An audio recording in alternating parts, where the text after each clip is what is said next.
telinga sama tinggi, bahu sama tinggi, pelvik sama tinggi, dan berat badan ditumpu oleh kedua pantat sama besarnya. Artinya kalau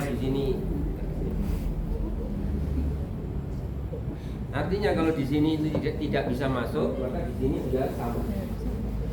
Ya, sama.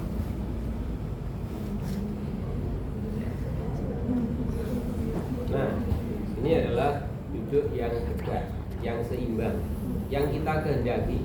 Ini menjadi duduk yang paling benar, duduk yang paling dasar. Ya, kalau dia sudah bisa seperti ini dan kita ganggu, ya bisa kembali ke posisi semula, ya sudah. Ya, berarti dia sudah baik. Kemudian kalau dilihat dari samping, maka yang disebut dengan duduk yang tegak itu seperti apa?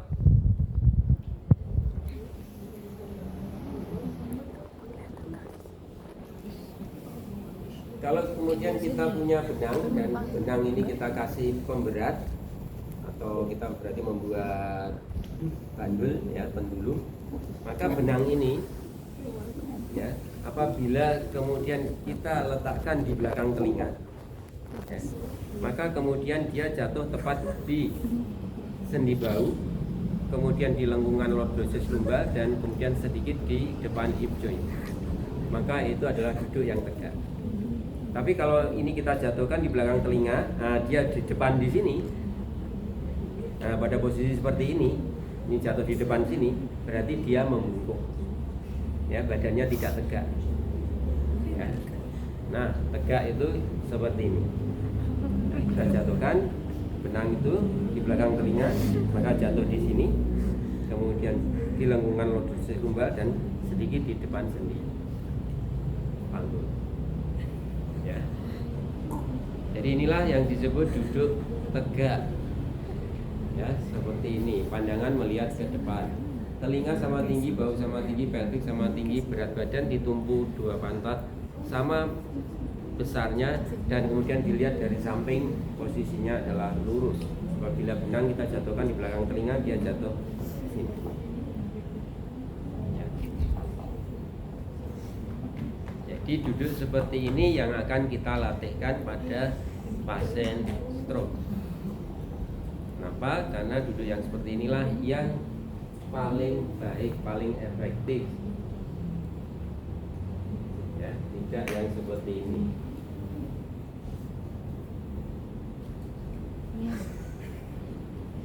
Nah, bagaimana cara melatihnya? Ya, bagaimana cara melatihnya? Maka cara melatih yang pertama adalah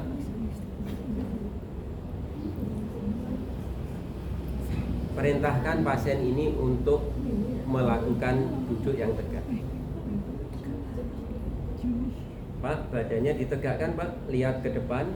Kalau perlu dibantu dengan cermin di depannya. Tapi ada juga pasien yang melihat cermin itu bingung, ya, karena dia mengalami apraksia, ya, tidak bisa menggabungkan input-input yang datang ini menjadi satu bangunan yang utuh. Sama seperti Anda zoom di depan kamera, kok saya miring? Oh, betul kan, kok makin miring? Oh, ternyata harus ke sini. Orang normal aja kadang mengalami seperti itu, apalagi pasien stroke. Sehingga kadang-kadang cermin itu tidak membantu. Tapi berarti nggak boleh dipakai, Pak? Enggak. Sebaiknya tetap dipakai. Jadi diterangkan dulu kepada pasien. Jadi yang pertama melatihnya adalah kita perintahkan secara aktif untuk dia duduk dengan tegak. Coba, Pak, lihat di cermin, telinganya sama tinggi, pandangan lurus ke depan, baunya sama tinggi, ini juga sama tinggi. Nah, ini sudah bagus, Pak. Dia bisa seperti ini hanya dengan diperintah, dan kemudian kita dorong seperti ini, kembali, Pak, ya, jangan sampai jatuh, dan kemudian kembali ke posisi semula. Sudah bisa, ya sudah. Berarti cukup dengan diberi tahu.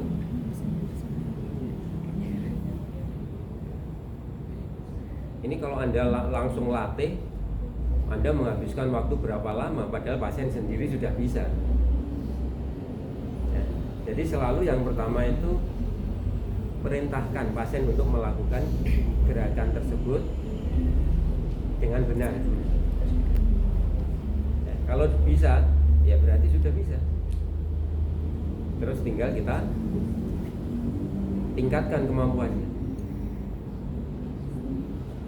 Jadi ternyata kita kalau langsung melatih tanpa menghargai kemampuan pasien, ya kadang-kadang kita mubadir ya, buang-buang waktu, ternyata pasiennya udah bisa.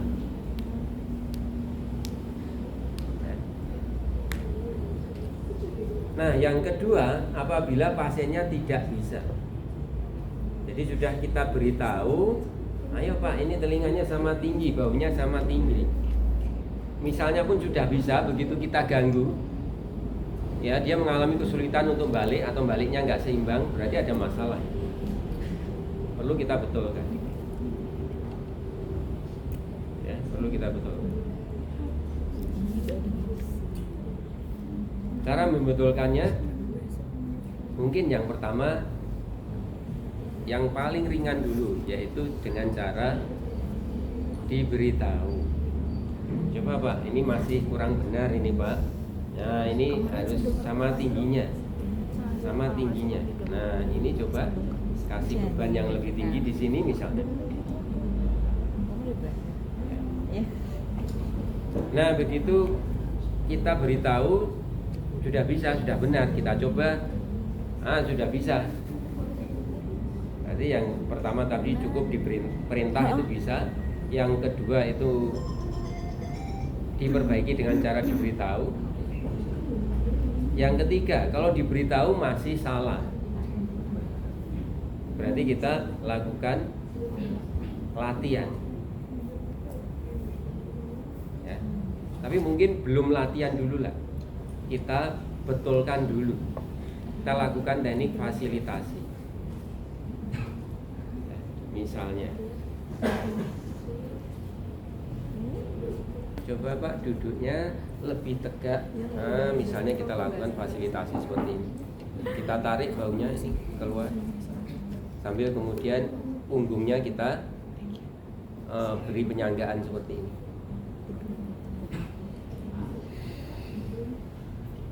Jadi kalau pasiennya itu bungkuk seperti ini, ya bisa kita lakukan. Mungkin punggungnya kita dorong sambil kemudian ini kita tarik. Cara yang pertama. Cara yang kedua, mungkin kita bisa melakukan, kita tarik ke atas. Itu caranya seperti ini.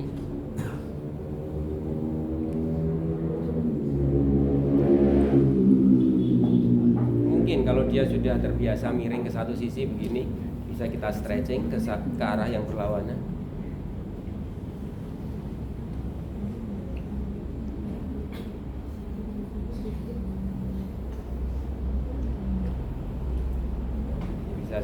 Bisa seperti ini, bisa seperti ini. Bisa juga kita melakukannya kalau dia membungkuk. Kalau kita gerakan seperti ini fasilitasi membungkuk. Ya, berarti kita lakukan ke atas. Dan yang belakang dari atas ke bawah. Ya. Kalau kebalikannya, ini turun dan yang punggung itu bergerak naik, maka kemudian pasien akan membungkuk. Kalau kita bergerak ke belakang, nah seperti ini dia akan tegak.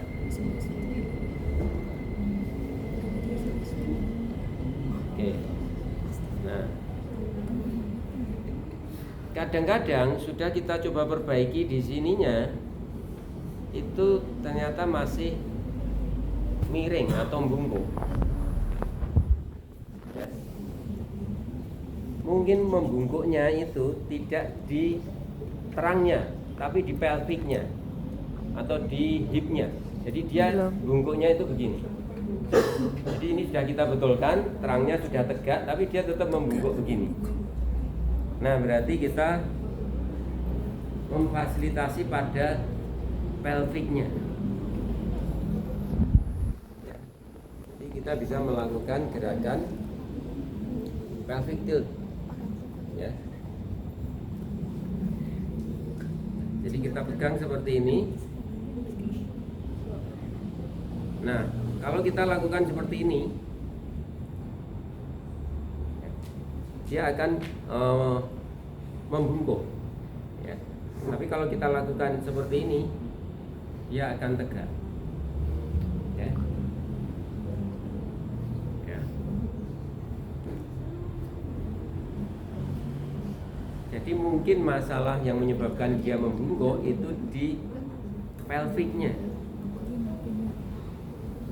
Sehingga kemudian Anda harus menganalisis dengan baik masalahnya ada di mana.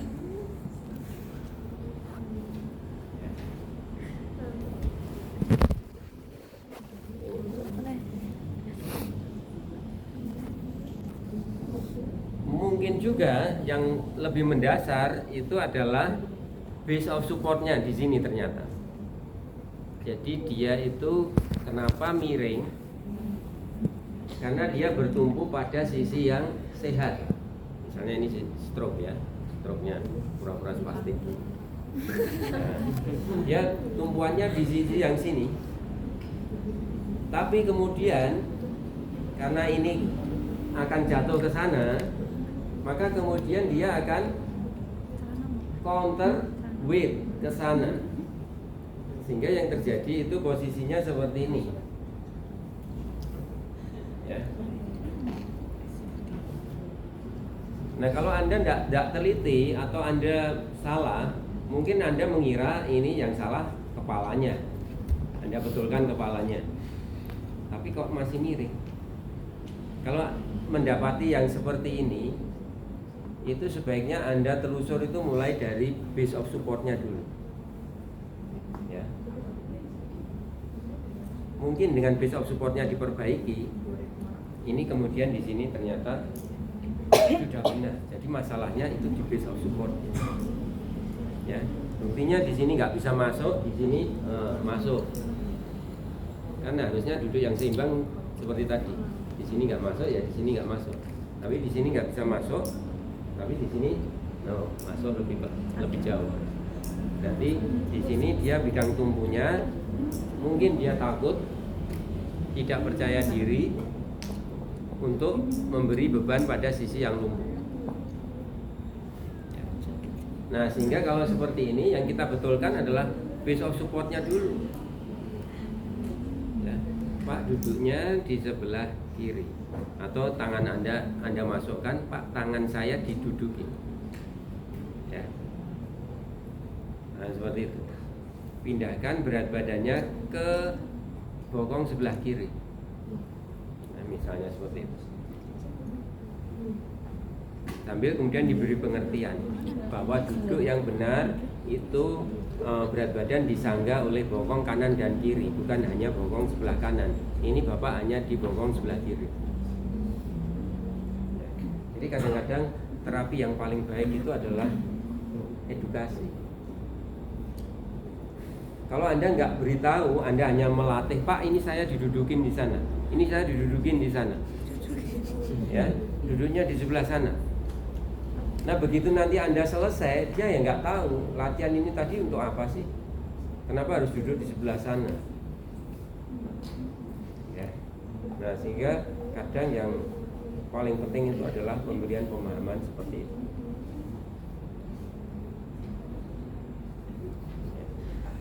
Nah jadi itu hal-hal yang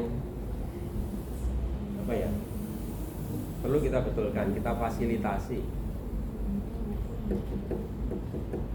Entah tegaknya tadi, entah tegaknya di sini, entah tegaknya di sini, entah tegaknya di bidang tumpunya, ya, kita bantu, kita fasilitasi. Begitu kita fasilitasi seperti ini, kemudian kita edukasi, dia paham apa yang dimaksud, dan kemudian kita goyang-goyang seperti ini dia bisa kembali ke posisi tegak, berarti sudah selesai juga. Sehingga kadang sudah selesai hanya dengan cara diperintah, kadang sudah selesai dengan cara diberitahu, betul kan? Kadang sudah selesai dengan cara difasilitasi. Kadang difasilitasi seperti ini masih belum bagus, sehingga harus ada latihan lebih lanjut. Ya. Nah, ini yang akan kita lakukan.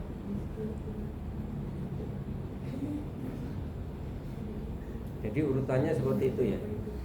Jangan terburu-buru menjudge ini pasiennya nggak bisa, harus saya latih. Kadang pasiennya hanya sekedar nggak tahu.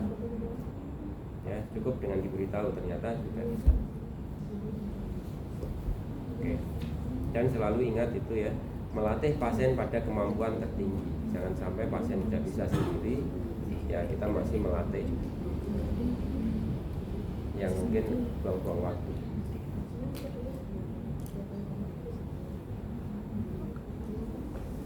Nah, misalnya pasien akhirnya tetap aja dia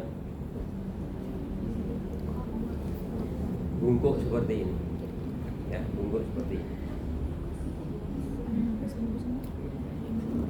Nah, kalau pasien bungkuk seperti ini, kadang-kadang fisioterapi juga salah. Pak, ini berarti yang kuat otot-otot perutnya, yang lemah otot-otot erektornya. Kenapa? Karena dia ketarik ke depan seperti ini, Pak. Kalau otot berkontraksi itu kan memendek, Pak. Kalau otot memanjang itu adalah otot yang lemah. Tapi ternyata tidak. Ya, banyak pasien stroke yang posisinya membungkuk seperti ini, itu bukan otot perutnya yang lebih kuat, tapi erektornya yang lebih kuat. Kenapa dia bisa membungkuk? Karena erektornya kuat, dia akan menarik ke belakang. Supaya dia tidak jatuh, maka kemudian tubuh bagian atasnya ini kemudian didorong ke depan, supaya berat ini dan berat di belakang ini seimbang. Jadi dia merasa seperti ini seimbang. Ya. Sehingga kalau kemudian Anda nggak cari akar permasalahannya, hanya Anda suruh tegak, begitu diganggu bungkuk lagi, begitu mau jatuh bungkuk lagi. Anda sudah tegakkan seperti ini bungkuk lagi. Nah, yang seperti itu berarti mungkin otot-otot perutnya lebih lemah daripada erector spine. Sehingga latihannya apa? Seperti tadi. Ya. Pak, gerakkan badannya pelan-pelan ke belakang, posisinya lurus, pelan-pelan ke belakang, kemudian tahan, Pak. Nah, otot perutnya berkontraksi. Kemudian gerakkan ke depan pelan-pelan, maka menarik ke depan pun otot perutnya juga. Jadi baik dia bergerak pelan-pelan ke belakang, mempertahankan posisi seperti ini, dan akhirnya kembali ke depan, semua mengaktifkan otot perut. Erector spine-nya tidak teraktivasi.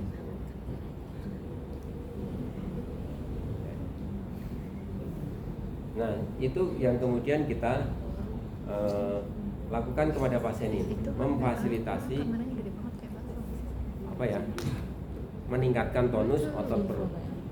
Sehingga apabila sudah terjadi keseimbangan, otot perutnya sudah naik tonusnya dan erector spine-nya itu sudah dikejar oleh otot perutnya sehingga kemudian tonusnya sama, maka Anda dengan mudahnya akan membuat pasien ini kemudian duduk tegak seperti ini.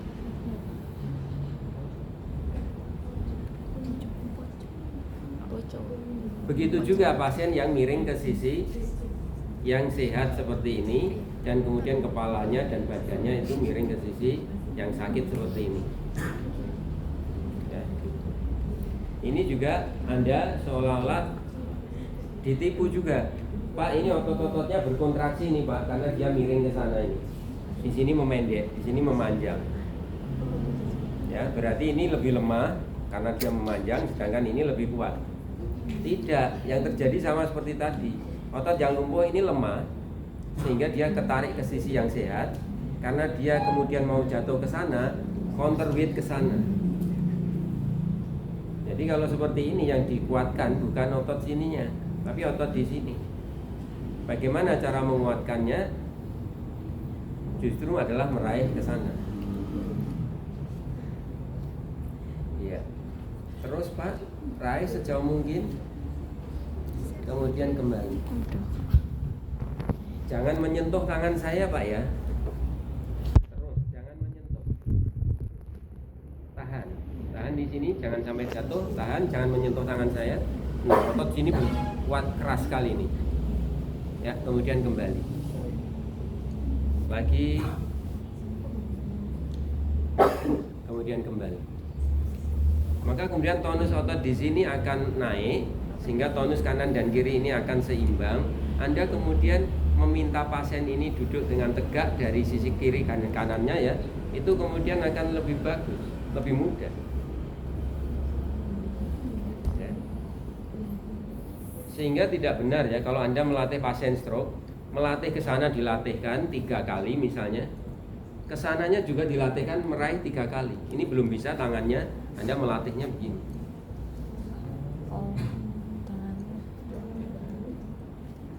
Benar, latihannya benar. Tapi Anda nggak tahu ini yang mau dilatih itu yang mana. Karena sisi yang sana ya Anda latihkan, meraih ke sana ya Anda latihkan. Ya. Kelihatannya sama latihannya, tapi antara orang yang tahu dan kemudian orangnya ini punya tujuan dengan orang yang sekedar ini kan latihan keseimbangan Pak. Nah, kalau dia kesana bisa, terus kesana bisa, kan berarti keseimbangannya baik. Ya, hanya begitu pemahamannya. Tapi orang yang paham analisis aktivitas ini, mana otot yang aktif, mana yang tonusnya lebih tinggi, mana yang hipotonus, kemudian latihannya pas selektif. Ya, yang dilatih hanya kesana saja. Kesananya mungkin nggak perlu dilatih, ataupun kalau mau dilatih karena ini melatih keseimbangan tadi ya di sini lebih dominan, di sana hanya sekedar bagaimana mempertahankan keseimbangannya, karena pasti bisa, karena ditahan oleh sisi yang sehat di sini. Ya. Nah, seperti itu. Terus kemudian juga latihan yang baik, ya, guling.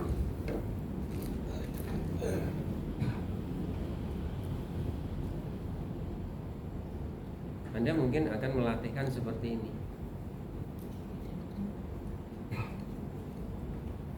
Coba pelan-pelan ini ditaruh saja. Nah, pelan-pelan ditaruh, maka yang berkontraksi ini terus. Ya. Karena gerakannya kita minta pelan-pelan, pelan-pelan ditaruh, maka yang kontraksi di sini. Menahan supaya ini tidak segera jatuh ke bawah. Kemudian tanpa menekan guling, tarik, tanpa menekan, nggak boleh menekan, maka otot ini yang berkontraksi untuk menarik tubuhnya ke sana. Ya. Tapi kalau kemudian dia coba ini taruh di sini, kemudian duduk, terus kemudian kembali tegak, dia dengan cara mendorong di sini, dorong di sini, nah itu terus kemudian bangun. Maka tidak ada latihan di sini. Ya. Sehingga latihannya kelihatannya sama. Ya. Kelihatannya sama, tapi efeknya jauh berbeda.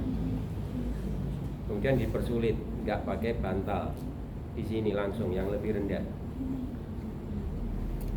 Ya, letakkan pelan-pelan. Ya. Ya, setelah itu kembali dengan cara tidak boleh menekan pada lengannya, langsung diangkat. Set. Maka kemudian otot di sini yang berkontraksi. Beda. Coba jatuhkan begitu aja. Kemudian kembali dengan cara menekan, mendorong. Nah, beda. Yang berkontraksi otot yang di sini. Ya. Yang sehat. Yang di sini enggak terlatih kalau seperti itu.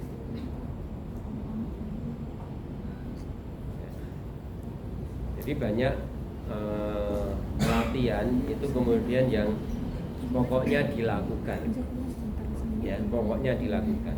Ini kan latihan keseimbangan Pak, sana bisa, kesini bisa. Nah, seperti itu. Nggak tahu analisis aktivitas.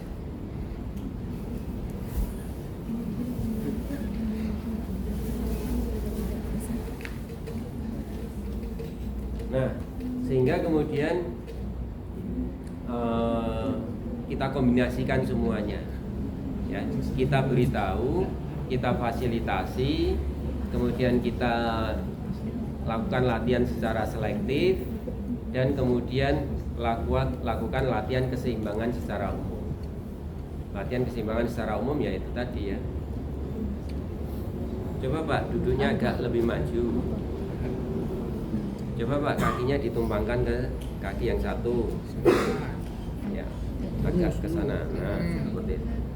Coba Pak tangannya clap hand seperti ini, ya di atas. Nah, misalnya seperti ini. Coba Pak tahan keseimbangannya, jangan sampai jatuh. Kalau dia sudah bisa begini ya sudah bagus. Ya. Apakah endingnya mesti seperti ini? Ya enggak. Belum tentu bisa mencapai keseimbangan seperti ini. Ya. Tapi sekuensi peningkatan latihan keseimbangannya itu bisa seperti ini. Ya. Besok supportnya disempitkan, ya, kemudian line of gravity-nya ditinggikan, kemudian gangguannya ditingkatkan. Ya. Dan dia kita minta untuk mempertahankan keseimbangannya supaya jangan jatuh. Tapi nggak boleh dikakukan tubuhnya. Ya. Jadi kalau Anda instruksinya tahan, jangan mau saya dorong. Tahan, jangan mau saya dorong. Tahan, jangan mau saya dorong. Nah, ini kurang tepat ini. Tahan, jangan mau saya dorong. Tahan, jangan mau saya dorong. Nah, ini bukan keseimbangan yang natural. Keseimbangan yang natural itu adalah kita dorong seperti ini, ya. Kembali ke posisi semula. Kembali ke posisi semula. Kembali ke posisi semula. Ya. Seperti itu. Tapi apakah nggak boleh Pak dilakukan seperti ini? Ya sebaiknya tidak ya. Tapi kadang-kadang kalau Anda mau melakukan ya enggak apa-apa. Ya. Sebagai suatu variasi latihan dan seterusnya. Tapi sebetulnya itu bukan reaksi keseimbangan yang diharapkan.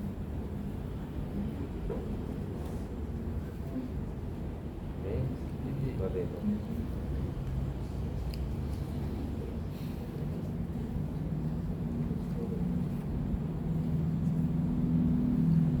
Tentunya latihan keseimbangan yang lain variasinya banyak ya.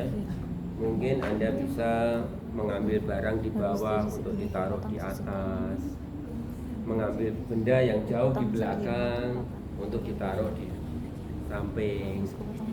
Ya, pada prinsipnya keseimbangannya itu gangguannya ditingkatkan. Ya, gangguannya ditingkatkan. Meraih benda yang sangat jauh. Ya, jauh di belakang atau di bawah atau di atas.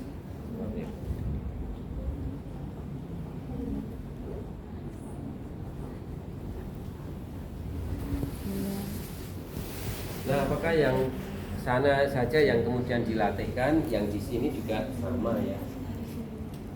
Tapi ini kemudian tujuannya bukan untuk mengaktifkan otot-otot di sini ya, tapi kemudian untuk kontrol di sini.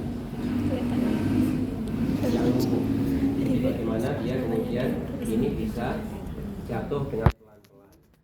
Kemudian juga jangan sampai ada gerakan massal, yaitu dengan kembalinya dengan cara menekan di sini.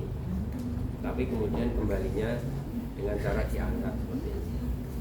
Jadi kelihatannya sama kiri dan kanan, tapi kemudian filosofinya beda.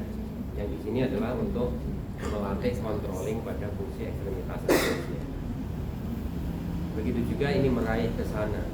Bukan tujuannya untuk menaikkan tonus di sini, tapi bagaimana dia controlling pada sisi yang lumpuh.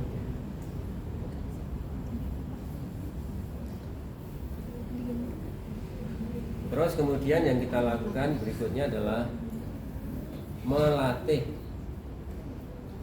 berbagai aktivitas ya, yang bisa dilakukan dalam posisi duduk, ya, seperti yang kemarin saya